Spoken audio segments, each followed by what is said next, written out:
My name is Jane Goodall. My age is 80. My job is giving people hope. I learned from my mother so much, the importance, I think, of support. Because when I was a child, my mother supported all my crazy love of animals. When I wanted to go off to Africa, aged 10, and everybody laughed at me, she supported me. And she simply said, which I took to heart and repeat again and again, that if you really want something, you have to be prepared to work very hard, take advantage of opportunity, and above all, never give up. In my life right now, I'm 80. There is so much left to do. So I would like to go back and give myself a bit longer.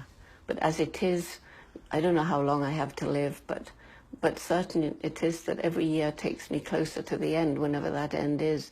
And so there's this feeling of desperation. There's so many places I want to go. There's so many people I want to talk to. There's so many hearts I want to reach.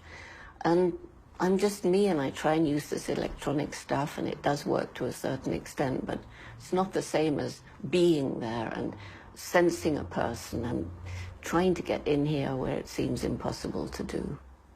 Education is not the sort of education that we think about when children go to school. I think education is learning from experience. I think we continue to be educated throughout life. And I think every day brings its own kind of education, and we can learn from it.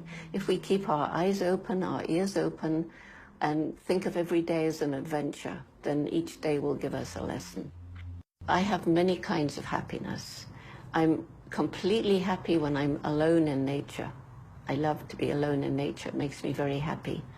I'm really happy when I sit around with friends in the evening, particularly around a campfire, and we can tell stories and drink a bit of red wine.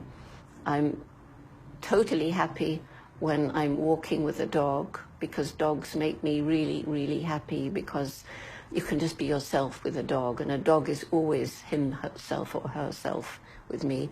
And when I was a child, my great teacher was a dog who taught me that we're just part of the animal kingdom, and that we're not the only beings with personalities and minds capable of reasoning, and certainly not the only beings with emotions like happiness, sadness, fear, despair, nor are we the only beings capable of giving and receiving love. The biggest problem that we have as environmental activists is to fight the power of money. Because there's absolutely no question. There are people in government who truly agree. When I talk with them, they agree that this mine shouldn't go ahead, or that dam shouldn't be built, or Monsanto shouldn't be allowed to test its seeds here. But when this, it's corruption really, but the might of money, the corporations that hold governments in their hands because of lobbying power and so forth, it's really frightening.